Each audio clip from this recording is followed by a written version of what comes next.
Hello students, आज हम एक नया टॉपिक स्टार्ट कर रहे हैं जिसका नाम है भारतीय न्याय संहिता 2023। ये लेक्चर आपके judiciary, APO, JLO, banking, LLB के कॉलेज एग्जाम में इंपॉर्टेंट रहेगा। इस लेक्चर में आप प्री, मेंस, इंटरव्यू तीनों स्टेजेस की तैयारी करना सीखेंगे। आज का हमारा टॉपिक है बीएनएस भारतीय न्याय संहिता 2023। बीएनएस 2023 हमें बताता है ऑफेंसेस के बारे में। ये हमें ऑफेंसेस की परिभाषा और उसकी पनिशमेंट बताता है। बीएनएस 2023 आने से पहले हमारे पास एक एक्ट हुआ करता था जिसका नाम था Indian Penal Code 1860। Indian Penal Code को ही हमने क्या किया, मॉडिफाई किया, इसमें कुछ बदलाव लाए आज के मॉडर्न सोसाइटी के अकॉर्डिंग, और इसको क्या बना दिया हमने, बीएनएस बना दिया। हमें इसमें चेंज लाने की जरूरत क्यों पड़ी? क्योंकि आप देखते हैं कि हमारी सोसाइटी में आजकल इलेक्ट्रॉनिक्स जो ऑफेंसेस है वह बढ़ चुके हैं। कई ऐसे न्यू ऑफेंसेस हैं जो इस मॉडर्न वर्ल्ड के साथ ऐड ऑन हुए हैं जिसका जिक्र आईपीसी में नहीं किया हुआ था। इसलिए हमें आईपीसी को मॉडिफाई करने की ज़रूरत पड़ी। और आप देखते हैं कि आईपीसी में जो पनिशमेंट थी वो पहले बहुत ही कम थी, मिनिमम थी।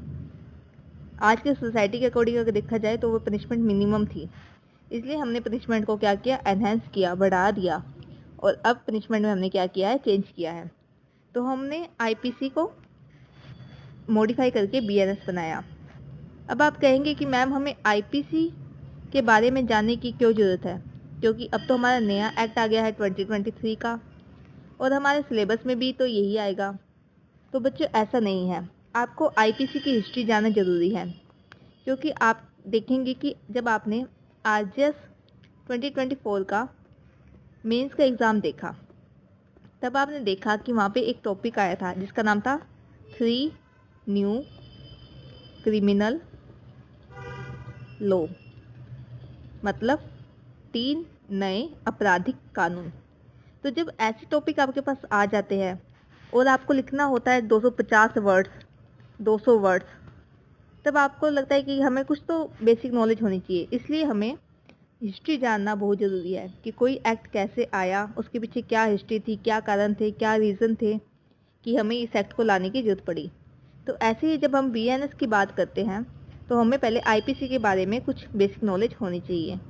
तो आज हम पहले स्टार्ट करेंगे आईपीसी से, फिर हम आपके बीएनएस पे जाएंगे। तो आईपीसी का बेसिक इंट्रोडक्शन ही हम रखेंगे, ज़्यादा नहीं रखेंगे। तो आईपीसी क्या है? आईपीसी एक ऐसे इंडियन पिनल कोड जो है वह फर्स्ट लॉ कमीशन के द्वारा इंट्रोड्यूस किया गया था, मतलब प्रथम विधि आयोग द्वारा इसको प्रस्तुत किया गया। और ये प्रथम विधि आयोग कब बना? ये बना 1834 के अंदर। ठीक है, तो अब लॉ कमीशन होता क्या है, हम इसके बारे में कुछ जान लेते हैं थोड़ा सा। कमीशन क्या होता है, यानी विधि आयोग क्या है आपका? विधि आयोग एक ऐसा आयोग है जो कि कानून बनाए जाते हैं। किसके द्वारा बनाते हैं कानून? विधायिका बनाती है अपनी, यानी लेजिस्लेचर बनाते हैं। आप सबको पता है कि अपने कानून लेजिस्लेचर बनाते हैं, विधायिका बनाती है।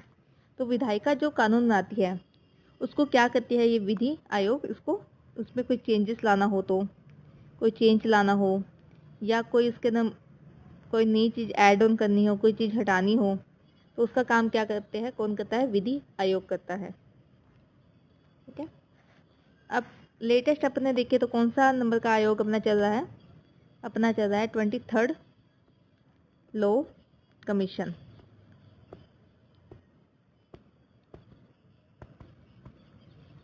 करंट में अपना कौन सा नंबर का लॉ कमीशन चल रहा है? 23rd। और इसके हेड कौन है? इसको कौन रेगुलेट कर रहा है? इसके हेड है इसके रिटायर्ड जज, रिटायर्ड जस्टिस न्यायाधीश दिनेश महेश्वरी,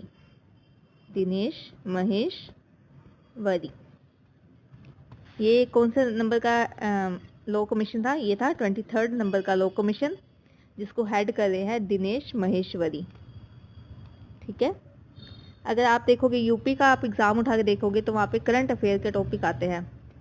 तो कभी कभी करंट अफेयर में ऐसे क्वेश्चन भी आ जाते हैं लॉ से रिलेटेड। आप बैंकिंग के एग्जाम देखोगे तो वहाँ पे भी करंट अफेयर आता है आपका। तो ऐसे एग्जाम्स के लिए आपको ये थोड़ी बेसिक नॉलेज होनी चाहिए कि करंटली अपने सोसाइटी में क्या चल रहा है। अब अपना टॉपिक स्टार्ट करते हैं। हमने देखा कि आईपीसी जो है वो इंट्रोड्यूस किया गया फर्स्ट लॉ कमीशन के द्वारा, जिसकी स्थापना 1834 में हुई थी। ठीक है, मैंने आपको ये पीडीएफ हिंदी इंग्लिश दोनों में प्रोवाइड करा रखी है। इस पीडीएफ का लिंक आपको हमारे टेलीग्राम चैनल पे मिल जाएगा, जिसका डिस्क्रिप्शन मैंने यहाँ पे दिया हुआ है नीचे आपको। ठीक है, अब अपने उसके बाद कहते हैं पहला जो फर्स्ट ड्राफ्ट था इसका आईपीसी का, वो क्या किया गया, वो गवर्नर जनरल ने सबमिट किया कहाँ पे, अपने काउंसिल में। पहला ड्राफ्ट 1837 में बना, जिसे भारत के गवर्नर जनरल की काउंसिल को सौंपा गया।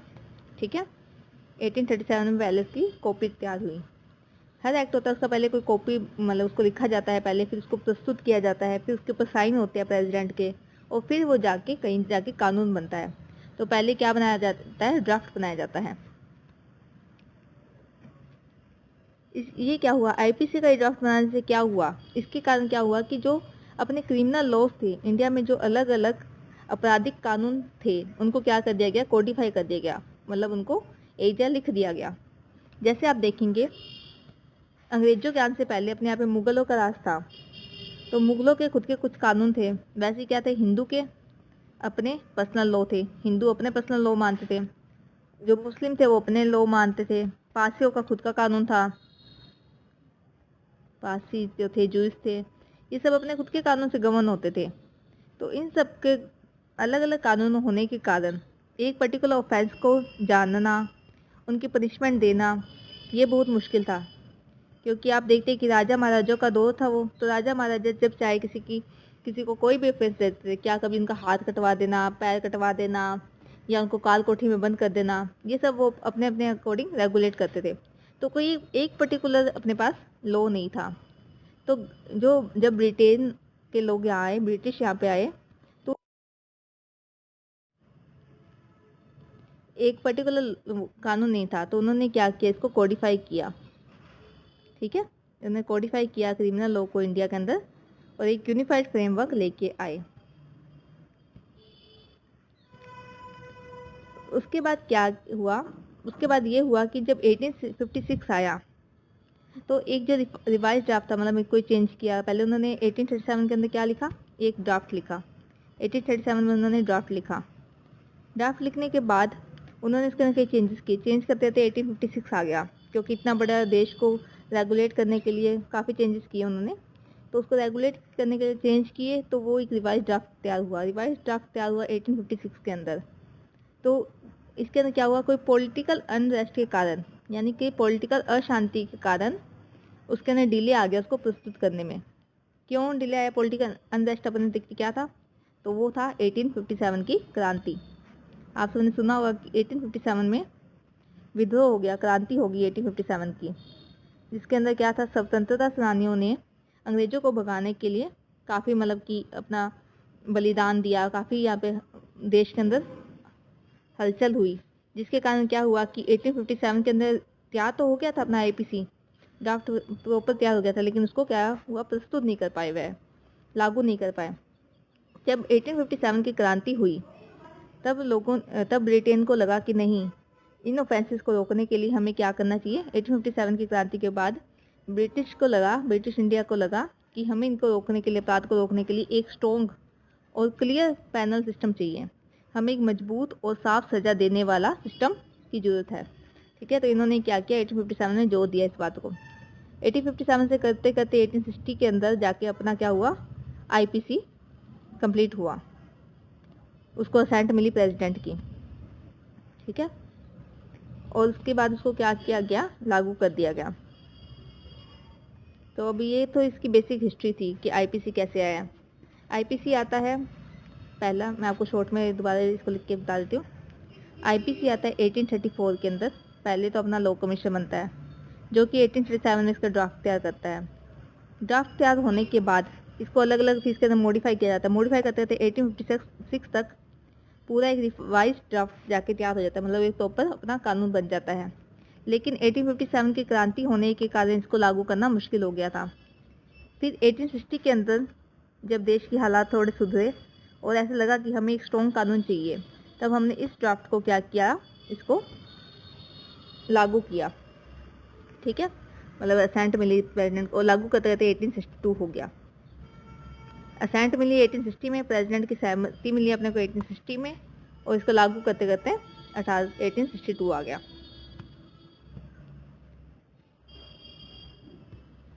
अब कुछ प्रमुख विशेषताएं जो मैं आपको बता चुकी हूँ वो ये मैंने यहाँ पे रिपीट करके लिखी है। देखिए, स्वीकृति कब मिली, असेंट कब मिली इसकी, 6 अक्टूबर 1860 को।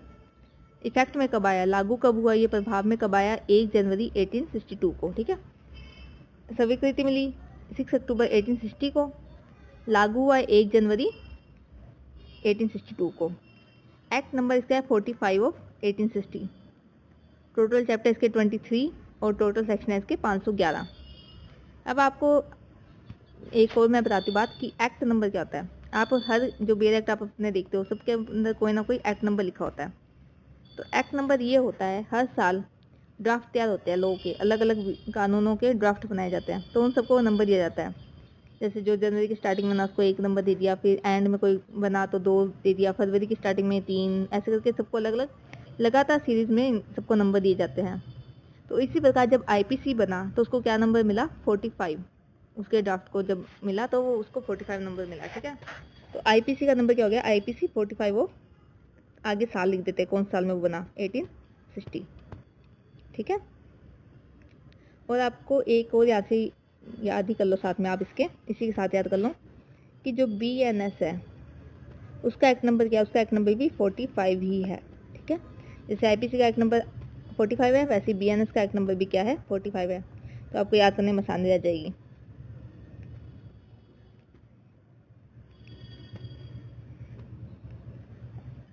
स्वीकृति मिली 6 अक्टूबर 1860 में, लागू हुआ 1 जनवरी 1862 में।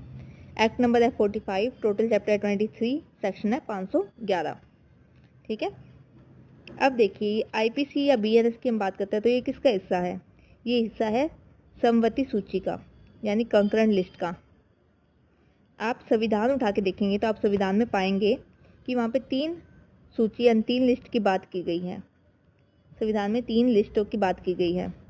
आप 7वीं अनुसूची देखेंगे यानी 7th अगर आप शेड्यूल देखोगे तो आपको पता लगेगा कि वहाँ पे 3 सूची की बात की गई है, 3 लिस्ट की बात की गई है। वह लिस्ट कौन कौन सी है, पहली है सेंट्रल यानी केंद्र, दूसरी है स्टेट यानी राज्य, और तीसरी लिस्ट आपकी कंकरेंट, लिस्ट। ठीक है, यानी समवर्ती सूची। सेंट्रल लिस्ट वह होती है जिसमें केंद्र क्या बनाते हैं, कानून बनाते हैं। ऐसे मामले जिसमें केंद्र कानून बनाएंगे तो वो आएंगे सेंट्रल लिस्ट। ऐसे मामले जिसमें राज्य कानून बनाएगी वो आएगी स्टेट लिस्ट के अंदर। और ऐसे मामले जिनमें दोनों पास शक्ति है, सेंट्रल के पास भी शक्ति है, स्टेट के पास भी शक्ति है कानून बनाने की, वह आएंगी कंकरेंट लिस्ट में। ठीक है,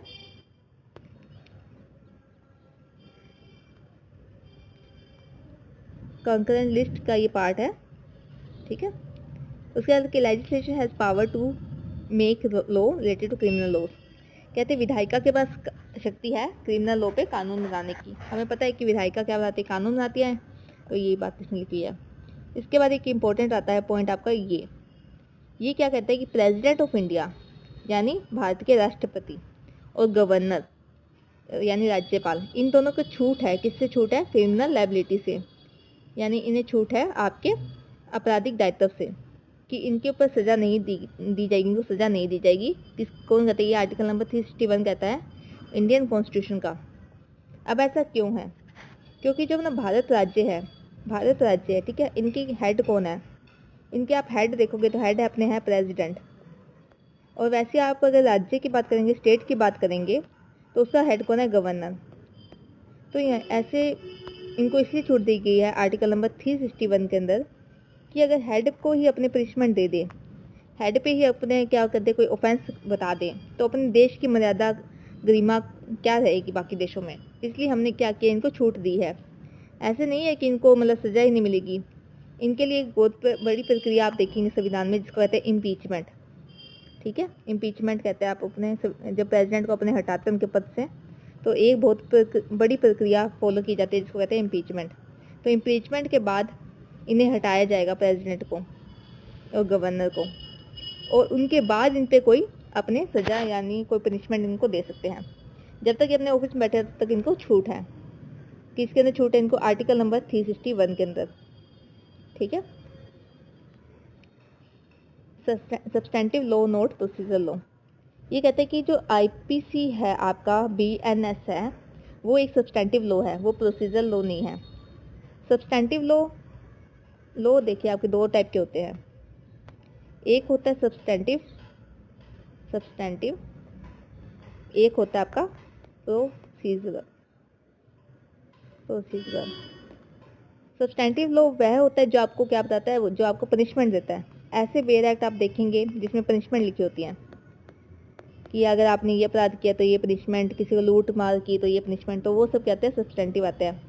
जैसे कि आपका आईपीसी, बीएनएस, डोमेस्टिक वायलेंस यानी कि घरेलू हिंसा, पोश एक्ट जो आप वर्क प्लेस पे देखते हैं, ठीक है, वह ये सब एक्ट होते हैं। और भी बहुत सारे एक्ट हैं, लेकिन इसके कुछ एग्जाम्पल ये है। एक आपका होता है प्रोसीजर लॉ, जो कि आपको प्रक्रिया बताएगा आपको कि कैसे हम लॉ को लागू करें। जैसे आप देखते हैं BNSS, या आप देखते हैं CRPC पुराने वाली अब नहीं हो गया, BNSS भारतीय नागरिक सुरक्षा संहिता, और CPC यानी सिविल प्रोसीजर कोड। जब आप ये दोनों उठाएंगे तो आप देखेंगे इनमें कई सजा नहीं लिखी, लेकिन इसके अंदर क्या दिया हुआ है आपको? प्रोसीजर दिया हुआ है, प्रक्रिया दी हुई है कि कोई अपराधी आपने पकड़ा, उसकी FIR कैसे होगी, उसे कैसे उसका ट्रायल चलेगा, कैसे उसको सजा दी जाएगी। तो वो एक क्या होगी? प्रक्रिया देते हैं ये दोनों। तो ये होते हैं प्रोसीजर लॉ होते हैं आपके, ठीक है। तो इन्होंने क्या कहा है? इन्होंने कहा है कि जो आपका BNS है या जो आपका IPC है वो एक प्रोसीजर कोड स्थायी कानून है, प्रक्रिया कानून नहीं है। जो IPC है वह क्या करता है? IPC ने क्या किया? अलग अलग ऑफेंसेस की हमें परिभाषा दी है और पनिशमेंट बताई है, ठीक है। इन्होंने ऑफेंसेस को क्या किया है? एक जगह इकट्ठा किया है, ऑफेंसेस को एक जगह इकट्ठा किया है, इसकी डेफिनेशन दी है और परिभाषा दी है अपने को। और इन्होंने दोनों ही लॉ, चाहे वो क्रिमिनल लॉ हो चाहे वो सिविल लॉ हो, दोनों को ही इसने, चाहे वह क्रिमिनल ऑफेंस हो या सिविल ऑफेंस हो, दोनों को इसने इकट्ठा मर्ज करके हमें बताई है पनिशमेंट। पनिशमेंट ये किस टाइप की देता है? ये देता है आपको 5 तरह की punishment: death, life imprisonment, general imprisonment, forfeiture of property और फाइन। हिंदी में अगर आप देखो तो क्या लिखा हुआ है?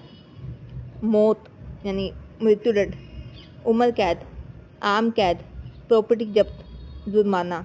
और अब जो BNS आप देखेंगे उसमें 6 तरह की पनिशमेंट आ गई है। एक आ गई आपकी कम्युनिटी सर्विसेज, ओके। IPC के आने से पहले इंडिया के क्या थे? उसके पर्सनल लॉज थे, जो हिंदू लॉ और मुस्लिम लॉ आप जानते हैं, ठीक है। ये तो हो गया इंट्रोडक्शन किसका? IPC का। अब हम बात करते हैं BNS की, भारतीय न्याय संहिता की। भारतीय न्याय संहिता 2023 का एक्ट है। एक्ट नंबर इसका क्या है? 45 ऑफ 2023। प्रेसिडेंट ने इसको सहमति दी, कब दी? 25 दिसंबर 2023 को। 25 दिसंबर आपको याद करना इसलिए आसान हो जाएगा क्योंकि ये क्या बनाते हैं समय अपने? क्रिसमस डे मनाते हैं, ठीक है। क्रिसमस डे हम मनाते हैं 25 दिसंबर को, और 25 दिसंबर को ही प्रेसिडेंट ने इसको सहमति दी। प्रेसिडेंट इस समय है द्रौपदी मुर्मू, ठीक है। इसको लागू किया गया 1 जुलाई 2024 को। अमित शाह जी इसके गृह मंत्री थे, होम मिनिस्टर उस time. Total chapter 20, total section 358, ठीक है। ये तो इसकी बेसिक डिटेल्स अपन देख ली। अब हम देखते हैं, देखिए जब BNS 2023 आया, कौन सी डेट को आया? अभी अपन देख के आए हैं, ये आया 1 जुलाई 2024 को। जब ये 1 जुलाई 2024 को लागू हुआ तो इसके सारे सेक्शन जो थे सभी लागू हो गए, परंतु एक सेक्शन जो लागू नहीं हुआ वो है सेक्शन सेक्शन 106। इसका भी सब सेक्शन 2 जो है वह लागू नहीं हुआ। यह बात करता है आपका रन एंड हिट केस से। रन एंड हिट केस क्या है? रन एंड हिट केस आप देखते हैं, रोड्स पे जब एक्सीडेंट हो जाते हैं तो एक्सीडेंट करने वाला पर्सन, जिसका एक्सीडेंट हुआ है उसको छोड़ के भाग जाता है। तो इस चीज़ों को कम करने के लिए कि उसको छोड़ के ना भागे, उसको प्रॉपर अगर एक्सीडेंट हो भी गया तो हॉस्पिटल पहुंचाए, उसका ट्रीटमेंट कराए या हेल्प करे। तो इसको करने के लिए, इसको प्रिजर्व करने के लिए और ऐसे एक्सीडेंट को कम करने के लिए एक नया सेक्शन ऐड किया गया है BNS में। ठीक है, तो ये अब देखो यहाँ पे क्या लिखा हुआ है कि सारे सेक्शन जो थे संहिता के वो सब लागू हो गए, लेकिन एक्सेप्ट क्या लागू नहीं हुआ अपना सेक्शन 106 का 2, जो कि डील करता है किससे, हिट एंड रन केस से डील करता है, जो बताता है कि जो मृत्यु हुई है किसके द्वारा हुई है, मृत्यु रैश एंड नेग्लिजेंस के द्वारा। ठीक है, लापरवाही के द्वारा जो मृत्यु हुई है उसके लिए ये करता है। और जब ये लागू हुआ तो जो ट्रक ड्राइवर्स थे उन्होंने क्या किया था, इस पर हड़ताल कर दी थी, स्ट्राइक कर दी थी, जिसके कारण इसको लागू नहीं हो पाया ये, इसलिए अभी ये पोस्टपोन्ड है। बाकी सब सेक्शन लागू हो गए हैं इंडिया पे, पर ये अभी तक लागू नहीं हुआ है। अब हम देखते हैं कुछ और बेसिक डिटेल्स कि जो BNS आया है, BNS जब आया है तो उसने IPC में क्या चेंज किया है, क्या चीज़ ऐड ऑन हुई है, क्या चीज़ सब्ट्रैक्ट हुई है। ठीक है, तो अब हम देखते हैं इसको। पहला जो टॉपिक ऐड हुआ है वह हुआ है ऐड ट्रांसजेंडर्स को मान्यता मिल गई है, ट्रांसजेंडर को मान्यता मिल गई है। ठीक है, देखिए जब आप डेफिनेशन देखेंगे, IPC की या BNS की, आप पाएंगे वहाँ डेफिनेशन है जेंडर की।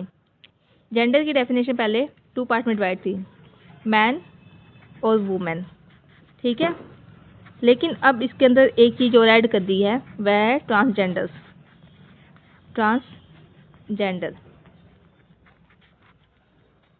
और ये कौन से केस से ऐड ऑन हुआ है, केस का नाम लिखो, NALSA versus union of India, NALSA versus union of India 2014 के केस। ठीक है, नालसा की फुल फॉर्म है नेशनल लीगल सर्विस अथॉरिटी। ठीक है, 2014 का केस है। ओके, ये बात यहाँ लिखी हुई है। ट्रांसजेंडर को मान्यता दी गई है BNS 2023 में। सेक्शन जब आप 210 देखेंगे जो कि परिभाषा बताता है जेंडर की, तो उसके अंदर ये शब्द जोड़ा गया है ट्रांसजेंडर को, और केस का नाम यहाँ लिखा हुआ नालसा बनाम यूनियन ऑफ इंडिया। ठीक है, नंबर 1 ये पॉइंट ऐड किया गया है। ठीक है, नंबर 1 ये पॉइंट ऐड किया गया है, यहाँ पे नंबर 1 है।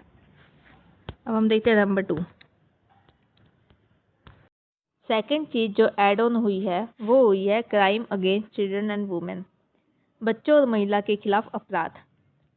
पहले आप देखेंगे कि IPC के अंदर जो ऑफेंस थे वीमेन के खिलाफ और चिल्ड्रन के खिलाफ, वो अलग अलग चैप्टर और सेक्शन में थे, लेकिन अब BNS में इसको क्या कर दिया गया है, दोनों को ऐड कर दिया गया है और एक चैप्टर बना दिया गया है, चैप्टर नंबर 5 इसका BNS का। ठीक है, ये एक चीज़ नहीं ऐड ऑन हुई है। Crime against children and women chapter number 5 दे दिया गया है, जो कि आपको बताता है सेक्सुअल ऑफेंस के बारे में, मिसकैरेज के बारे में और चिल्ड्रन के खिलाफ होने वाले अपराधों के बारे में कंबाइन करके इन्होंने एक ही चैप्टर के अंदर सबको डाल दिया है। ठीक है, अध्याय नंबर 5। अब जो अगली चीज़ ऐड ऑन हुई है वो ऐड ऑन हुई है डिजिटल और electronic and digital records section 28 के अंदर। 28 आपको बताता है परिभाषा डॉक्यूमेंट्स की। ठीक है, दस्तावेज की आपको परिभाषा देता है डॉक्यूमेंट्स की। तो इसके अंदर एक चीज़ नई ऐड की गई है, वह है डिजिटल रिकॉर्ड। आप देखेंगे कि आजकल हम जो अपना डाटा सेव करते हैं फ़ोन पे सेव करते हैं, सोशल मीडिया जैसे व्हाट्सएप पे चैट हो गई, इंस्टाग्राम पे चैट होगी और अदर जो सोशल मीडिया प्लेटफॉर्म है उसमें पे चैट करते हैं, और वही कई बार अपने जो सबूत के रूप में अपन इनको देते हैं। ठीक है, उसे आप कोर्ट के सामने पेश करते हैं एविडेंस के रूप में। तो अब ये दायरा बढ़ा के क्या कर दिया है, BNS में इसको ऐड कर दिया है। डॉक्यूमेंट अब क्या हो गया है, इलेक्ट्रॉनिक और डिजिटल रिकॉर्ड भी इसके अंदर इंक्लूड हो गया है। अब जो एक और नई चीज़ ऐड ऑन की गई है वह है एक्स्ट्रा टेरिटोरियल जुरिडिक्शन, भारत के बाहर होने वाले ऑफेंसेस को भी, ठीक है, अब क्या कर दिया गया है, बढ़ा दिया गया है, उनको भी उनका दायरा बढ़ा दिया गया है। फिर जो चीज़ ऐड ऑन हुई है वह हुई है, ये इम्पोर्टेंट है, ये बहुत ज़्यादा इम्पोर्टेंट है, कंसेंट एंड एज, सहमति और आयु। सहमति और आयु हमें कहाँ पे यहाँ पे देखते हैं, सहमति, कंसर्न और एज एंड एज। जब हम बात करते हैं किसके बारे में, सेक्सुअल ऑफेंस के बारे में, लैंगिक उत्पीड़न के बारे में, अपराध के बारे में, जब हम बात करते हैं लैंगिक अपराध के बारे में, तब हम देखते हैं कि वहाँ पे सहमति सबसे इम्पोर्टेंट ग्राउंड होता है, सबसे इम्पोर्टेंट जो बेस है उसका, ऑफेंस का, वो क्या होती है, सहमति होती है। तो अब इस सहमति की आयु बढ़ाकर कितनी कर दी गई है, 18।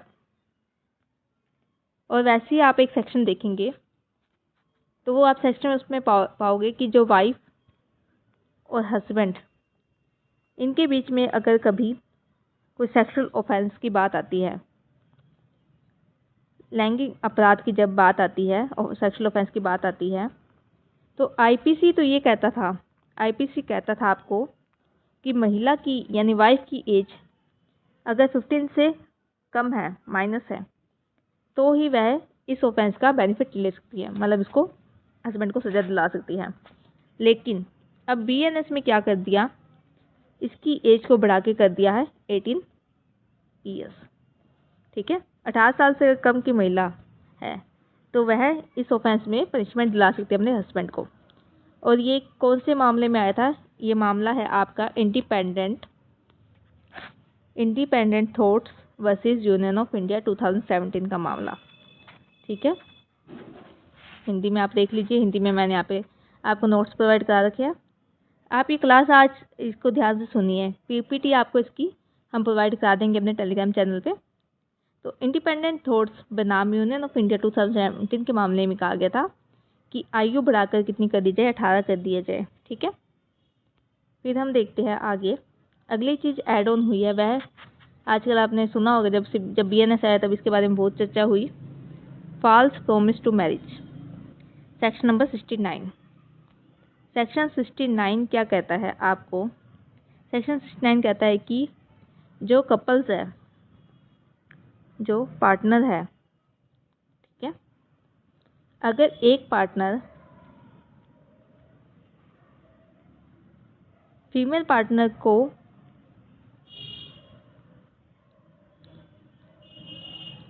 झूठा वादा करके, ठीक है, यानी फॉल्स प्रॉमिस करके, अगर वह क्या करता है, सेक्सुअल इंटरकोर्स करता है, ठीक है, किसका झूठा वादा कर रहा है, वह वादा कर रहा है झूठा मैरिज का। अगर वह शादी का झूठा वादा करके सेक्सुअल इंटरकोर्स करता है तो वह भी उसे भी एक ऑफेंस माना गया है, ठीक है।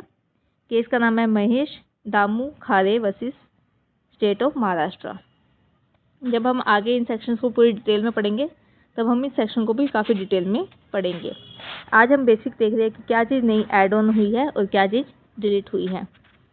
और नेक्स्ट चीज़ अब जो ऐड ऑन हुई है वह है gender neutral reference, gender neutral reference, ठीक है, जेंडर न्यूट्रल रेफरेंस।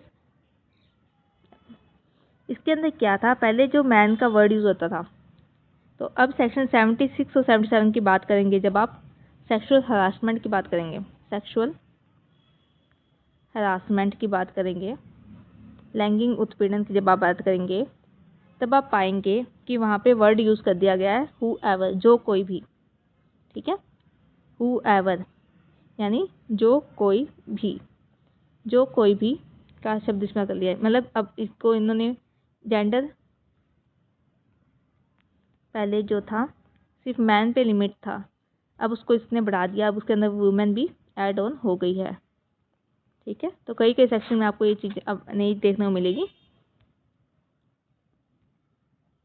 हूएवर जो सेक्शन 76 और 77 की बात करता है, क्राइम अगेंस्ट वुमेन की बात करता है, ठीक है। तो इन्होंने इसके अंदर मैन को बढ़ा के क्या कर दिया है, अब वुमेन को भी ऐड कर लिया है। फिर जो चीज़ ऐड हुई है BNS में वह है सेक्शन नंबर 106। ये क्या बात करता है 106? ये बात करता है मेडिकल नेग्लिजेंस की, मतलब कि चिकित्सा लापरवाही की। आप देखेंगे भारतीय न्याय संहिता में इस सेक्शन को ऐड किया गया है 1061 के अंदर, ठीक है। इसके अंदर लिखा गया है कि जो मेडिकल पटिशनर है उसकी लापरवाही से अगर किसी की मृत्यु हो जाती है तो उसे ऑफेंस को माना जाएगा, ठीक है। और तो उसको पनिशमेंट दी जाएगी, इम्प्रीजमेंट होगा जो 2 साल तक का, और फाइन, ठीक है। ये नई चीज़ एक ऐड ऑन हुई है। और अब देखते क्या ऐड हुआ है, ये इम्पोर्टेंट है, मोस्ट इम्पोर्टेंट, आप इस पर मार्क कर लीजिए। Snatching, section number 304। स्नैचिंग क्या होता है? आप देखते हैं कि रोड पे महिलाएं जब जाती हैं तो उनके गहने, पर्स, मोबाइल, ये लोग आते हैं बाइक पे और उनका ये सामान खींच के ले जाते हैं। तो अब इस ऑफेंस को भी BNS में जगह दी गई है और ये ऑफेंस अब थेफ्ट के अंडर आएगा, मतलब अब इसे चोरी माना जाएगा, ठीक है। जिसकी सज़ा आपको दी है 3 साल और जुर्माना। 304(2) के अंदर आप इसको पढ़ेंगे, स्नैचिंग को, और जो अब शामिल हो गया है किसके अंदर? चोरी के अंदर, ठीक है। फिर एक चीज़ है ये सेडिशन लॉ, जिसको आप क्या कहते हैं? देशद्रोह कानून। ये ऐड और न्यू है, इसको किया गया है रिमूव। सेडिशन यानी देशद्रोह, जब अपने यहाँ पे ब्रिटेन का राज था तब वह क्या करते थे? सबको राजद्रोह के नाम से अंदर कैद कर लेते थे, मतलब उनको सज़ा दे देते थे राजद्रोह के नाम से। तो अब इसको हटा दिया गया है, और ये हटा है कौन से केस से? Kedarnath Singh versus state of Bihar 1962 का केस। इस केस के अंदर इसको संवैधानिक वैधता यानी कॉन्स्टिट्यूशन वैलिडिटी के अंदर चैलेंज किया गया था कि ये आपका हनन है section number article number 19(1)(a) का, ठीक है। संविधान का जो आर्टिकल है 19(1)(a), उसका हनन को कह के इसको हटा दिया गया है अब। तो ये केस का नाम यहाँ लिखा हुआ है हमने, केदारनाथ सिंह वर्सेस बिहार, अनुच्छेद 19(1)(a), ठीक है। और इसकी यहाँ पे संवैधानिक वैधता। इन क्लास की PDF आपको हमारे टेलीग्राम चैनल पर मिल जाएगी, जिसका हमने लिंक आपको डिस्क्रिप्शन में दिया हुआ है नीचे। तो आप वहाँ से जाके PDF डाउनलोड करके इसको आराम से पढ़ सकते हैं। ये हमने IPC का जो प्रीवियस सेक्शन था सेडिशन का, उसको यहाँ मेंशन किया हुआ है, आप इसको भी देख सकते हैं। अब हम आगे देखते हैं। अब एक ऑफेंस था पहले IPC के अंदर जिसका नाम था अडल्टरी। अडल्टरी पहले सेक्शन नंबर 497 ऑफ IPC में हुआ करता था। अब इसे वहाँ से हटाकर इसे सेक्शन नंबर 84 के अंदर डाल दिया गया है BNS के। लेकिन अब वहाँ पे इसको अडल्टरी नहीं कहा जाता, उन्होंने ये डेफिनेशन हटा दी। अडल्टरी के नाम की डेफिनेशन उन्होंने वहाँ से रिमूव कर दी और सीधा इसको क्या कर दिया है? BNS में सेक्शन नंबर 4 में न्यू ऑफेंस के नाम से ऐड कर दिया है। एक मामला आप देखेंगे, एक केस आप देखेंगे, Joseph shine versus union of India का 2018 का, जिसके अंदर इसको आर्टिकल नंबर 14 और 15 का और 21 का हनन कह के इसको यहाँ से हटा दिया गया था। 14, 15 और 21 आपकी स्वतंत्रता की बात करते हैं, हटा दिया गया था इस वजह से। अब हम देखते हैं कि अडल्टरी क्या होता है। अडल्टरी जिसे आप हिंदी में कहते हैं, हिंदी में आप इसको कहते हैं व्याभिचार। क्या कहते हैं इसको हिंदी में? व्याभिचार। आप देखिए जैसे कि A एक मैन है, B वाइफ है किसकी? C की, ठीक है। A एक मैन है और B जो है वो वाइफ है किसकी? C की। तो ये A जो मैन है वह किसी और की वाइफ के साथ जब सेक्सुअल इंटरकोर्स करता है, ठीक है, तो वह इसके अंदर ऑफेंस में आ जाता है, जिसे हम क्या कहते हैं? व्यभिचार कहते हैं, यानी अडल्टरी के, जो कि आपको कौन से जजमेंट में आया था? Joseph shine versus union of India में इसको हटाने की बात की गई थी, क्योंकि ये आर्टिकल 14, 15 और 21 का उल्लंघन है। तो अब जो नया एक्ट आया है BNS, उसमें अडल्टरी को हटाकर सेक्शन नंबर 84 ऐड कर दिया गया है, जो कि सीधा इस बात को करता है कि अगर कोई वाइफ है किसी अदर मैन की, उसके कोई इलिसिट इंटरकोर्स करता है तो वह पर्सन क्रिमिनलाइज किया जाएगा, मतलब उसे सजा दी जाएगी, ठीक है। फिर हम एक न्यू सेक्शन पढ़ते हैं जिसका नाम है unnatural sexual offence. Unnatural sexual offence पहले सेक्शन 377 ऑफ आईपीसी में हुआ करता था, अब इसको रिमूव कर दिया गया है, अब इसको डिलीट कर दिया गया है। और कौन से केस से इसको डिलीट किया है? नवतेज सिंह जौहर वर्सेस यूनियन ऑफ इंडिया 2018 के केस से। इसको आर्टिकल 14, 15, 19, 21 का वोलेशन बताया गया है आईपीसी में, इसलिए इसको हटा दिया गया है। मतलब है इसका अप्राकृतिक यौन अपराध धारा 377। इसे हटाने के पीछे का कारण आप सब जानते हैं। इसको 377 रिमूव करने का कारण जो है वह है, जैसे आप देखते हैं अब एक टर्म आपने सुनी होगी जिसका नाम है LGBTQ++।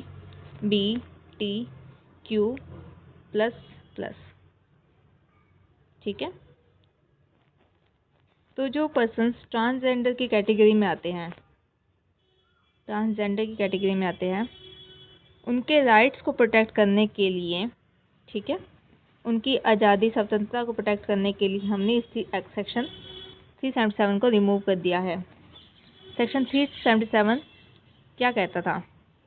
सेक्शन 377 जो है वो नवतेज सिंह जौहर बनाम यूनियन ऑफ इंडिया 2018 के मामले से इसको हटा दिया गया है।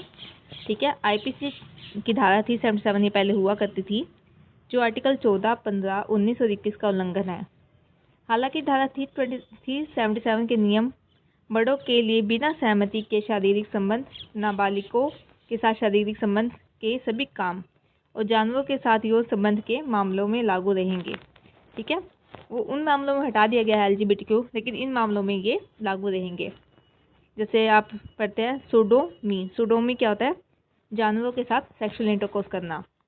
ऐसी बेस्टैलिटी भी सेम ही बात होती है, एनिमल्स के साथ सेक्सुअल इंटरकोर्स करना। ठीक है, तो इन मामलों में तो ये हम इसको ऑफेंस मानेंगे, लेकिन जैसे सेम जेंडर जब सेक्सुअल इंटरकोर्स करते हैं तो उसको अब हमने हटा दिया है। ओके, फिर हम आगे देखते हैं। अब आता है attempt to commit suicide. Mainly जो सेक्शन जो हटाए गए हैं ना वो आपके लिए ज़्यादा इंपॉर्टेंट है। ठीक है, क्योंकि एड ऑन आप देखोगे कुछ एनहेंस कर दिया पनिशमेंट, लेकिन जो सेक्शन हटा दिए गए हैं उनके पीछे क्या रीज़न देके हटाया गया है वो है आपके लिए बहुत ज़्यादा इंपॉर्टेंट है। तो ऐसे आता है अटेम्प्ट टू कमिट सुसाइड, आत्महत्या की कोशिश करना। आईपीसी के सेक्शन पहले 309 में था, अब इसको हटा दिया गया है। इसको हटाने का पीछे क्या कारण है? इसके हटाने के पीछे का कारण है मेंटल हेल्थ केयर एक्ट 2017। ये माना जाता है कि कोई पर्सन जो सुसाइड करता है उसकी कोई मेंटल हेल्थ में कुछ उसको दिक्कत होती है, इसलिए वह सुसाइड करता है। ठीक है, कोई मेंटल इशू होता है, उसको मेंटल हेल्थ इशू होता है, तो यह उस पर्सन ने तो कोई ऑफेंस नहीं किया, वो तो उसकी मेंटल हेल्थ इस टाइप से हो गई थी कि उसको सुसाइड करना पड़ा, तो इसलिए ये इसको हटा दिया गया है। ओके, लेकिन अभी भी ये ड्यूटी है, किसकी ड्यूटी है? पब्लिक सर्वेंट्स की ड्यूटी है कि वह ऐसे एक्ट को क्या करे? रिस्ट्रेन करे। और जो पर्सन सुसाइड कमिट करता हुआ पाया जाता है उसको क्या किया जाए? उसको मेडिकल कंडीशन को सुधारा जाए, ना कि उसको सजा दी जाए। इसलिए इस सेक्शन को यहाँ से रिमूव कर दिया गया है। ओके, अब आप देखेंगे कि पहले क्या था? ठग हुआ करते थे। ठग क्या थे? 4-5 लोग मिलकर आपस में मिलकर पहले एक अपना क्या बोलेंगे, ये अपनी एक संस्था टाइप से बना लेते थे, यानी अपनी एक मंडली बना लेते थे, और वह क्या करते थे? चोरी करते थे, रोबरी करते थे, लूट मार करते थे। तो पहले ये ठग हुआ करते थे। ठीक है, आप देखेंगे क्योंकि एक्ट आपका कब है? स्वतंत्रता से पहले का एक्ट है, तब ऐसे काम होते थे। लोग मिलकर 4-5 जने मिलकर ट्रेन लूट ली, किसी का मर्डर कर दिया, इस टाइप से वहाँ पे एक्ट ज़्यादा होते थे। तो अब इसको हटा दिया गया है 310 को, क्योंकि आप देखेंगे रोबरी के लिए भी एक पर्टिकुलर सेक्शन अपना प्रोवाइड किया गया है बीएनएस में, स्टीलिंग ऑफ चाइल्ड का भी अलग से सेक्शन है, मर्डर का भी अलग से सेक्शन है। तो इसलिए इन सबको यहाँ से रिमूव करके बीएनएस में इनके अलग अलग ऑफेंसेस है वहाँ पे ऐड ऑन कर दिया गया है। ठीक है, वैसे ये 3-4 सेक्शन और है आपके जो पहले आईपीसी में हुआ करते थे, लेकिन अब आपके बीएनएस में नहीं है। जैसे सेक्शन नंबर 444 आईपीसी, ठीक है, रात में छिपकर घर में घुसना, हाउस ब्रेकिंग एट नाइट, रात को क्या होता है? रात में घर में घुसना। ठीक है, ये भी बीएनएस में हटा दिया गया है। सेक्शन 53A ऑफ आईपीसी जो कि क्या बात करता था? ट्रांसपोर्टेशन के बारे में बात करता था। उसको भी क्या कर दिया गया, हटा दिया गया है। ट्रांसपोर्टेशन क्या था, ट्रांसपोर्टेशन जैसे से आप समझिए,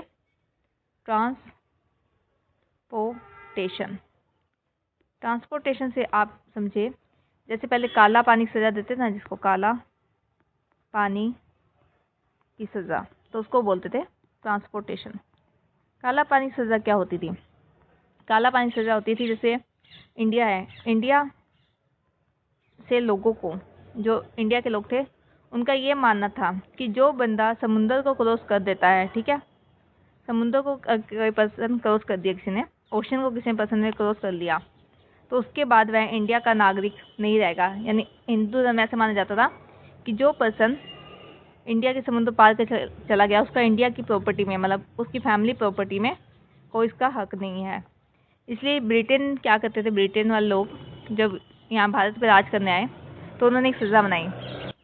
सज़ा में उन्होंने क्या किया, उन्होंने अंडमान एंड निकोबार आइलैंड पे एक जेल बनाया, ठीक है। तो वह जो कैदी इंडिया में थे उनको भेज देते थे कहाँ पे, अंडमान एंड निकोबार की जेल में। तो जब वह जैसे ही वह समुद्र पार करते थे इंडिया के लोग, ठीक है, तो वह यहाँ पे अपनी खुद की प्रॉपर्टी से उनका हिस्सा ख़त्म हो जाता था। तो ऐसे ही एक सज़ा इन्होंने दी गई थी जिसका नाम क्या था, ट्रांसपोर्टेशन। तो अब BNS आने के बाद इस सज़ा को हटा दिया गया है। वैसे रिपील तो वो पहले भी हो गया था, सेक्शन 53A पहले भी नहीं पढ़ाया जाता था APC के अंदर, इसको हटा दिया गया था, लेकिन अब ये परमानेंट यहाँ से डिलीट कर दिया गया है, ठीक है। तो आज का टॉपिक हम इतना ही रखेंगे इंट्रोडक्शन का। कल हम इसके आगे का टॉपिक देखेंगे जिसके अंदर मैं आपको कुछ मेंस में आए हुए क्वेश्चंस मैं आपको बताऊंगी कि मेंस में किस टाइप से क्वेश्चन आते हैं, ठीक है, ताकि आपकी दोनों प्री प्लस मेंस की तैयारी एक साथ हो जाए। जो बेसिक क्वेश्चन होते हैं जिससे आपका IPC का बेस और BNS का बेस भी बन जाएगा, ठीक है, और आपके साथ में मेंस की तैयारी भी हो जाएगी इसी वीडियो से।